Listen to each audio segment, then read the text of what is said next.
તો ભાજપની આ ક્લીન સ્વીપની હેટ્રિક પર બ્રેક લગાવી દેશમાં પણ લોકોએ કોઈ પક્ષને બહુમતી નથી આપી ત્યારે ગુજરાત પ્રદેશ કોંગ્રેસના અધ્યક્ષ શક્તિસિંહ ગોહિલે ભાજપ પર કર્યા આકરા પ્રહાર અને દેશની જનતાનો માન્યો આભાર। શક્તિસિંહે કહ્યું કે આ વખતે મતદાતાઓએ નક્કી કર્યું કે લોકતંત્રમાં નાગરિકો મહત્વના હોય છે।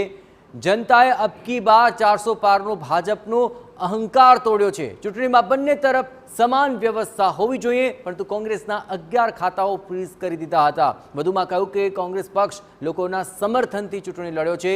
કોંગ્રેસના કાર્યકર્તાઓએ પોતાના ખિસ્સાના રૂપિયા ખર્ચ્યા છે। ઉમેદવારોએ 5 લાખની લીડનું અભિમાન તોડી દીધું છે।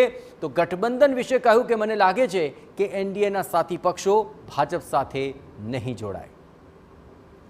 એક વખત ફરી દેશની જનતાએ અને ગુજરાતની જનતાએ એ સાબિત કરી આપ્યું કે લોકતંત્રમાં લોકો મહાન હોય છે, કોઈનો અહંકાર કોઈ પક્ષ કે શખ્સ મહાન નથી હોતો।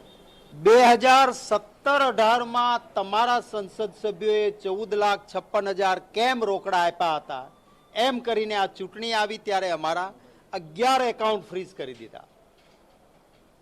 ખાતામાંથી પૈસા ટ્રાન્સફર કરાવી નાખ્યા। તમામ એફડી છે ફ્રીઝ કરી કે રૂપિયો પણ ન વાપરી શકાય। અને ભારતીય જનતા પાર્ટી એમ માનતી હતી કે પૈસા વગર ચૂંટણી ક્યાં લડશે, આપણે 400 કે પાર થઈ જશે।